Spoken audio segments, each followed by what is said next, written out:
Hey everyone, my name is Rachel, and sorry if I look all sweaty and disgusting and gross today, but it is so warm here again, and when I film, the windows have to close, I can't have the fan on, we don't have anything like air conditioning, so it is like a sauna in here, and it's revolting, and I'm so warm, so sorry if I'm gross. Today is going to be quite a fun one. Well, actually no, it's not that fun. Today's going to be an interesting one, because last week when I was on holiday, I had loads of you guys messaging me about this blog called The Transformed Wife, and this one particular blog post that kind of went viral called, let me just get this right, Men Prefer Debt-Free Virgins Without Tattoos. Sadly, I couldn't reply to everyone who messaged me last week because I was, at the time when I was getting the messages, I was dangling from a harness and swinging between trees. Literally, it was really fun. But I really do appreciate everyone who sent it to me and, thank you for pointing this out to me because I probably would have missed it being away. So the article, the title, Debt-Free Virgins Without Tattoos. Well, I'm one of those things. So this woman, the Transformed Wife, she's a kind of Christian woman who actually has links to Debbie and Michael Pearl, I found out, which is quite interesting. She has this like Christian blog where she's trying to influence young women to have a happy marriage. Apparently she says something on her about page about having struggled through 23 years of a bad marriage, and then these last 5 years or something, it's all turned around since she started submitting to her husband and honestly, I don't think I'd personally want to take advice from a woman who stayed in an unhappy marriage for 23 years and had kids with this person, but that's just me personally. Apparently a lot of people like her, but let's get into the article. One thing to note is that since she has released this and it kind of went viral, she's released a kind of update to this titled Godly Men Prefer Debt-Free Virgins Without Tattoos, which, it does put my mind at ease because at first when I read this article I was like, damn, no man is gonna want me. I'm gonna be dumped by Dan, I'm gonna be single forever, and life is gonna be terrible. But now I realise that she's only talking about godly men, and thankfully I don't want one of those, and Dan is definitely not a godly man, so I'm safe. Still, let's have a look at this article, let's have a read through it, and kind of discuss it as we go along. So it opens with, do you know how much more attractive debt-free virgins without tattoos are to young men? Unfortunately, there are so few of these types of young women anymore because of the high costs of college, debt, and sexual promiscuity, even within those in the church. Damn. She's right. Maybe instead of going to university and getting into debt, like, that student loan, maybe instead of going and having a great time and studying a topic I really enjoyed and, furthering my career and my life and, just having fun, maybe instead of that I should have just spent 5 years at home with my parents looking for a husband. To be fair, I did find a man while I was at uni.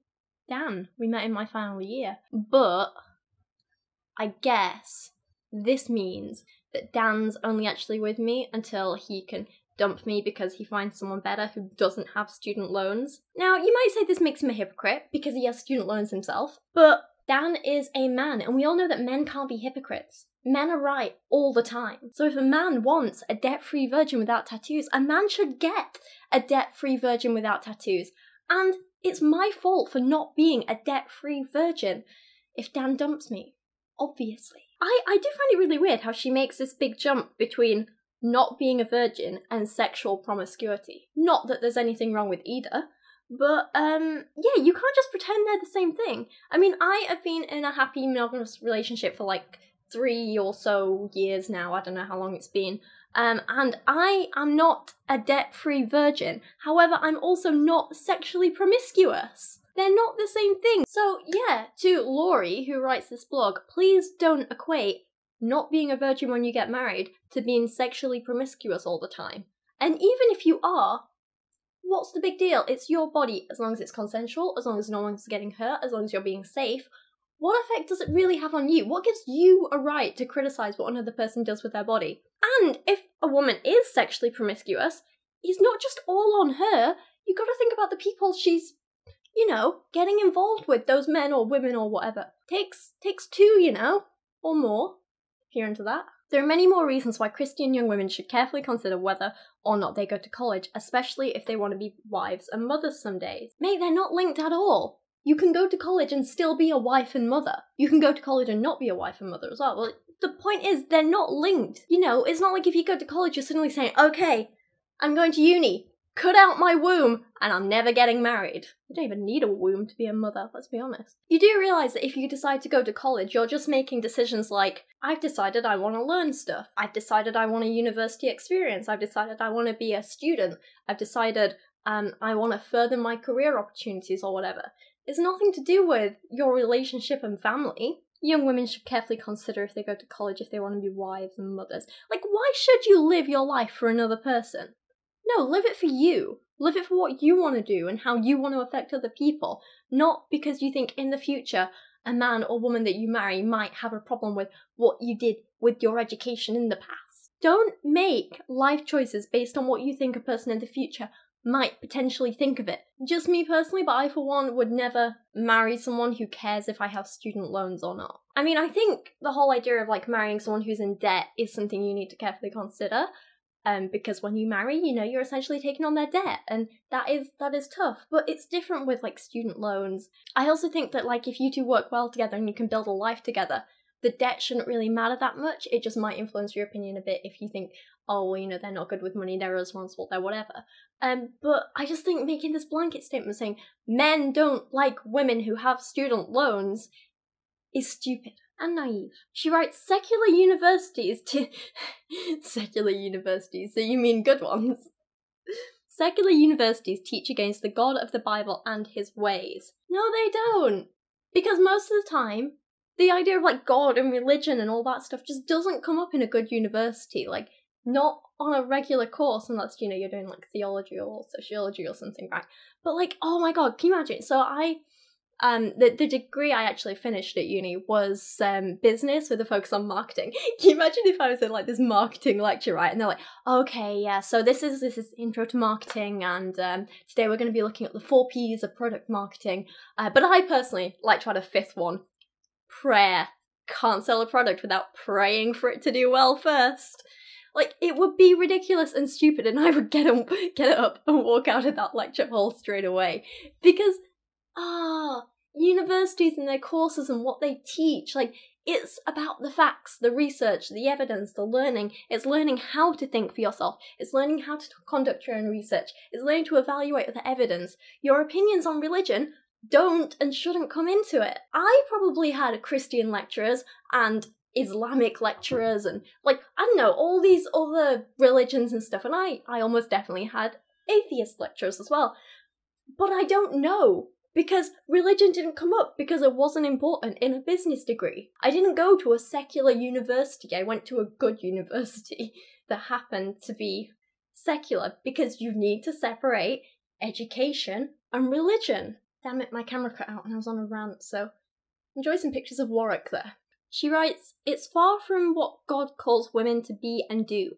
It teaches them to be independent, loud, and immodest, instead of having meek and quiet spirits. You realise what meek and quiet spirits actually means, right? It means you won't fight back, you won't question anything. It means you won't stand up for yourself. It means easily manipulated, easily controlled, without an opinion. That's what it means in this context. I'll be honest, if you're just naturally quite a meek person, that's fine. If you're naturally quite a, quiet person, that's fine. But there's no one correct way to be a woman or a person. There's no one correct way to be, a good person, a bad person, whatever. And there's no point in, suppressing parts of yourself and your personality just because you think it's the right thing to do. If you're a more quiet, laid-back person, there's nothing wrong with that. And if you're a more of a loud, extroverted, I want to express my opinion kind of person, there's nothing wrong with that either. And don't let women like this shame you into thinking you need to be one way or the other. Just be you, and be who makes you happy, if that makes sense. Be the person who makes you happy, is what I'm trying to say, I think. If they, meaning young women, go to college, they are unlikely to stay home raising their children to pay off the debt and use the degree they spent years on. I think the wording's a little bit weird on this, but seriously, I'm sorry for wanting a life of my own. I'm sorry for wanting to fulfill my own dreams and hopes and goals and aspirations instead of just being a walking baby factory. I don't want to spend my life working towards popping out babies and thinking about when am I going to pop out babies, and now I'm popping out babies and, oh, do you remember that time I popped out some babies and now I'm raising them and those sirens are really annoying? Oh, thanks. London. This is what we get for living on a main road. They will start having babies later in life. That is, if they can still conceive naturally. Is college worth having less children? I will never understand how women prefer careers over having precious babies. This makes me so mad. That is, if they can still conceive naturally. Let's talk about that bit first, because with the advances in medicine and stuff like that, there's no reason why you have to rely on conceiving naturally anymore. You know, obviously it's great if you can and if you want to do it that way, but don't look down on women if they have to have IVF or whatever. There's nothing wrong with that. And also, what's wrong with adoption? Are you looking down on people because they're adopting babies instead of having their own? You're not a better family or a better mother because you carried and popped out the babies yourself instead of helping children in need. And honestly, yes, for a lot of women, going to college is worth having children later, putting off having children, because having children doesn't have to be the focus of your life anymore. People always talk about how, like, oh, humans are meant to have babies because nature and but think, like, okay, you know how Maslow put forward this idea of, like, a hierarchy of needs, right? And the idea is basically, like, once you fulfill the base level, you can go on and do other things and so on. And, like, okay, I'm not explaining this well, but basically, like, the bottom level is sort of like your survival things, like having food and shelter, and also, you know, survival of the species by having kids and stuff like that.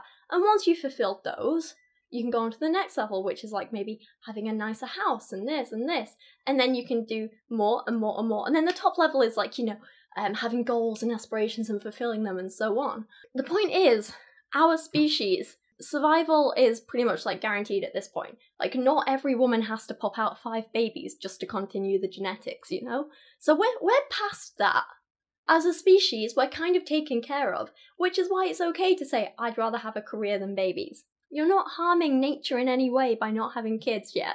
And that's also why it's completely okay for everyone to make their own life choices and for everyone to do things a little bit different. If you want to be like 18 and popping out 3 kids, if you can raise them well and can afford it, you do that. But if you want to wait until you're 35, 36, 37 to have kids, you can do that now too. Because at that age, you know, you can have your IVF, you can have treatments, you can still conceive naturally, or you can adopt kids. There's no reason why you shouldn't have a family later if that's what you want. You can't judge people because they do something different with their life to what you're doing. Just for that reason. If they're not harming anyone, if they're happy, if they're doing something great, you can't criticize that. The bit that really annoys me is the whole, I will never understand how women can prefer careers over having precious babies. You know what, you might not understand, but I do. I don't understand how any woman would choose sticky, slimy, stinky, body-ruining, resource-sucking, little parasitic, small, dependent people over living your own life and being independent and achieving something and having a career and building something amazing and creating something amazing. Personally, I don't understand why anyone would want to, like, waste their youth on raising other people instead of living your own life. But that's why I don't do it, and I let other people do it if that's what they want to do. Just because you don't understand something, it doesn't mean it's wrong. Just because you don't want to do it, it doesn't mean it's wrong. People like this woman are the kind of people who criticize feminists, and she's done it in a few of other articles as well that I've read, and she makes feminists out to be like, oh, you just want all women to stop having kids and be lesbians and burn their bras and and she just misunderstands what feminism or egalitarian or whatever you want to call it, she just misunderstands what it is. It's not the fact that feminists or egalitarians or whatever want to make everyone the same. They want everyone to have equality of opportunity, not equality of outcome. It's not about taking traditional femininity away from anyone. It's not about taking traditional masculinity away from anyone. It's not about taking housewives and mothers away from their families. It's about saying, as a person, regardless of your gender, you can decide what you want to do with your life and your body. If you want to be a stay-at-home dad, you can do that. If you want to be a woman with a career and no children, you can do that. It's about saying that anyone and everyone, regardless of, you know, their gender or sex or biology or whatever, it's about saying that everyone has a say. It's about saying everyone has control over their own bodies, their own lives. It's about saying everyone has a say in politics and on social issues. It's about saying that one person isn't the property of another person just because they were born with a vagina. And that's pretty much what it comes down to. It's this equality of opportunity. It's not trying to make everyone the same. And this is what I think she seems to, like, miss. She seems to think that, like, oh, well, if you don't do things my way, it's the wrong way. And that's just such a silly, outdated way to think, you know? She says they lost a handful of years of experience learning to cook large meals and learning how to work in the garden.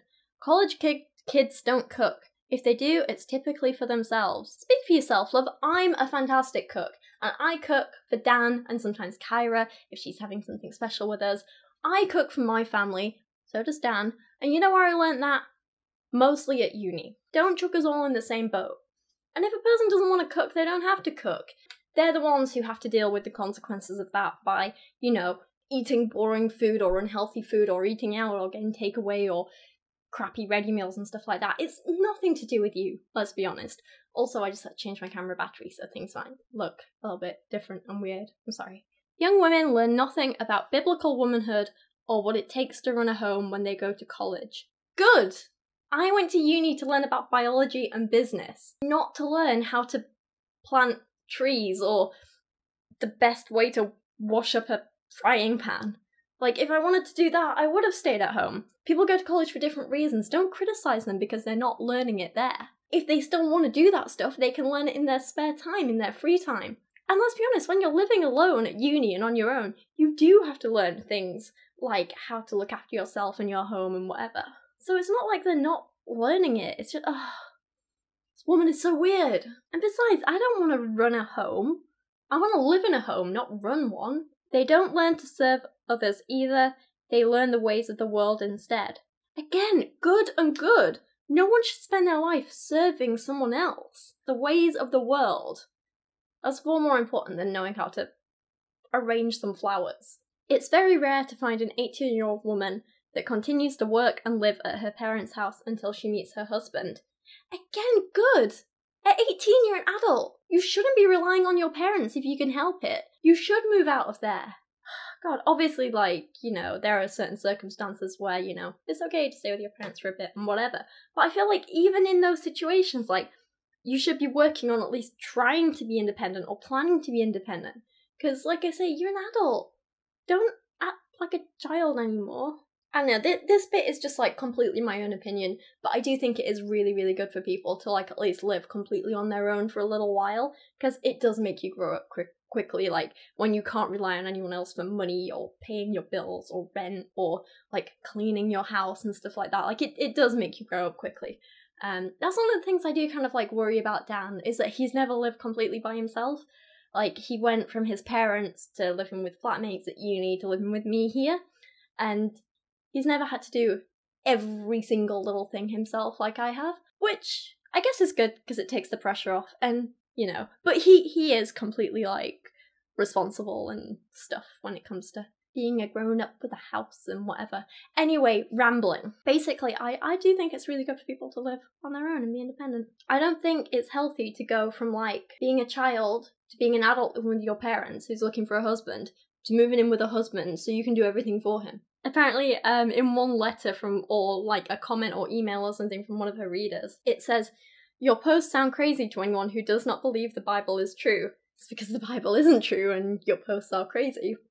She ends this post by writing, "Young women, be wise in the path that you choose to walk on. Keep a long-term vision of your life and how you hope it will be someday instead of acting upon all the what-ifs. Stay virgins until marriage, out of debt, and don't get tattoos." Nah, you're alright, love. Prefer my life. So like I say, Laurie, the transformed wife, actually followed this post up with a second one titled "Godly Men Prefer Debt-Free Virgins Without Tattoos," in which she tries to claim that all the criticism she received with this post wasn't valid because I want to make clear that the audience I teach are those young women who want to learn biblical womanhood as according to God's instructions. And she quotes one of her commenters who wrote, "I would just add that I believe it is godly young men who prefer such women. This article will not make any sense to a worldly/carnal man, and plus their desire is much different than that of a godly man.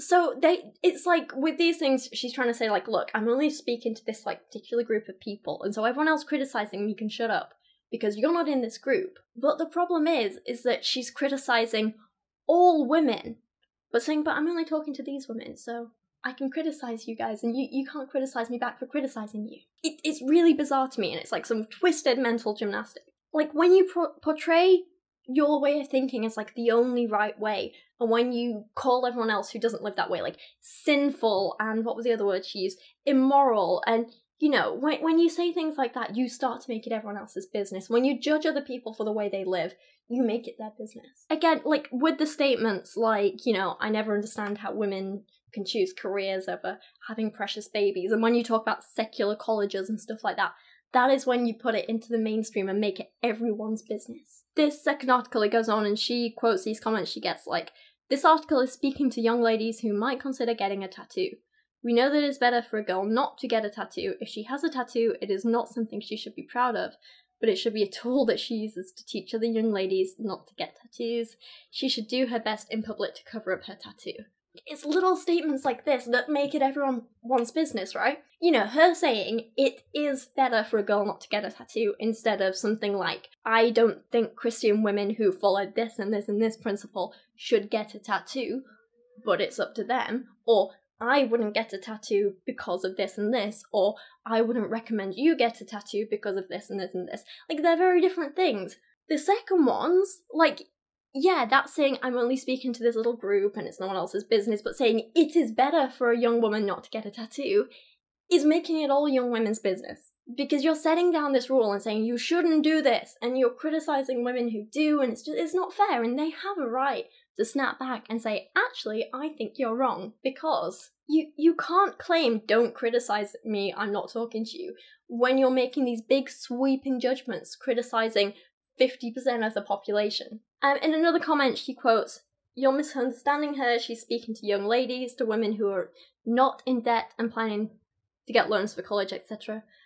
Those who currently don't have any tattoos and are still virgins, she's warning them and giving them counsel, encouraging them not to ruin their feminine, soft and delicate skin, and not to go into debt, because bringing that into marriage is a burden and can get in the way of raising godly children and from having any time to please their husband and being a keeper at home, because they'll be working, trying to pay off their debt and to remain pure before marriage. To be women God created us to be for our future husbands. That's the way it should be, God's way. All of this is kind of like a big screw you to everyone who's criticizing her, because she's like, oh, well, I'm not talking to you, I'm only talking to the people who want to do it right.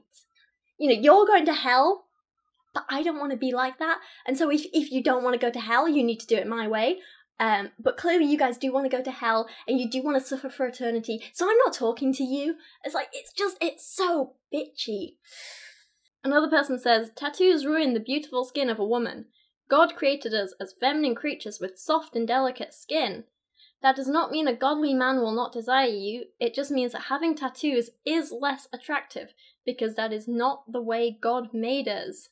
What about all the people who like tattoos? What about all the people who do get nice, pretty, delicate, feminine tattoos? What about the people who are attracted to tattoos? You can't just discount all of those people. Like, stop trying to act like attractiveness is some objective thing. It's not. It's one of the most subjective things out there. And, there's a huge, huge difference between saying, like, I wouldn't want to date X person because of Y reason, and saying, no one would date X person because Y isn't attractive. Like, a big, big difference there. And they're doing the second one. And you can't do that. Another person writes, I plan to teach my daughters to think about how their actions will affect their future husbands, whereas I would plan to teach any future children to think about how their actions will affect their future lives and the people around them. Not just thinking, ooh, is my future husband gonna like this? I'm not gonna, like, if I have a kid, I'm not gonna teach it to live for anyone else but itself. Oh, there's so much more on this blog that I want to talk about, and like, these are just two of the posts. There's so many other horrific ones out there. Like I said, they do have links to Michael and Debbie Pearl, so I found a couple of like guest posts written by Debbie Pearl on this blog, and this woman again is very into the whole like spanking and training her kids and things like that, and she's like, oh, these journals that say that, you know, hitting your kids can emotionally damage them. it's all fake. She's one of those people. So I think there's a lot of potential here to, sorry. I think there's a lot of potential here to dive into, and I think there's a lot we can talk about in the future. Maybe I'll make a few more videos about the transformed wife. This is from one of her other posts. Read this. I'm just going to read you out a few little quotes here because they're insane. Marriage isn't about making us happy and doing our own thing, as feminists would have us believe today.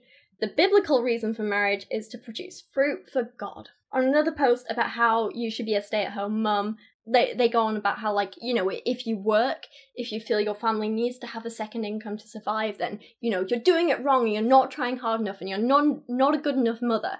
And apparently, like, they're saying that you can survive on only one income and that there are ways around it, like not buying your kids toys, not having a TV, don't go out and have fun, don't go on holiday. And over again, everything is like, go without this, go without this, go without this. And I'm just like, I find it so bizarre that someone would choose to have less money coming in when they have a choice, if that makes sense. Like, so I know money isn't like the be-all and end-all, and I have so much respect for families who do have low income. Like, my mum was amazing, right? She didn't earn very much. I don't want to say any specific numbers, but let's just say it wasn't even 5 figures. And she managed to raise 3 kids and have 2 grandparents living with us. And she coped amazingly well, and I have so much respect for that, and I think it's amazing. But I think if you have a choice, why wouldn't you want to live comfortably? Why would you say, you know, I'm gonna make my kids suffer by not buying them toys because I don't want to work? Like, I don't know, like, this is a so much more complex issue than I have time to get into now, and it's one that does frustrate me. And, like, I'm not saying that, like, if you're a stay-at-home mum, it's a bad thing. I'm not saying that at all. And I'm not saying that if you only have one income as a family, it's a bad thing. I'm just saying, if you have a choice to live comfortably, I don't see why you, I don't know, like I say, it's way more complicated. I don't want to get into this right now. But anyway, in the meantime, let me know what you thought of this transformed wife. Do you think men really do prefer debt-free virgins without tattoos, or is it just the godly men? Are you one of these godly men? No, seriously though, let me know what you think. In my last video, I asked you guys what kind of advice and tips you have for people who are struggling with depression and anxiety and other mental health issues. And so my shout out goes to Howley CC, who says, for me, some things that help and some studies back up are drawing and writing, even if I then think whatever I've created isn't very good. Just doodling simple shapes with a pencil and paper releases dopamine in the brain, and putting my daydreams and thoughts on paper is a good way to cope for me.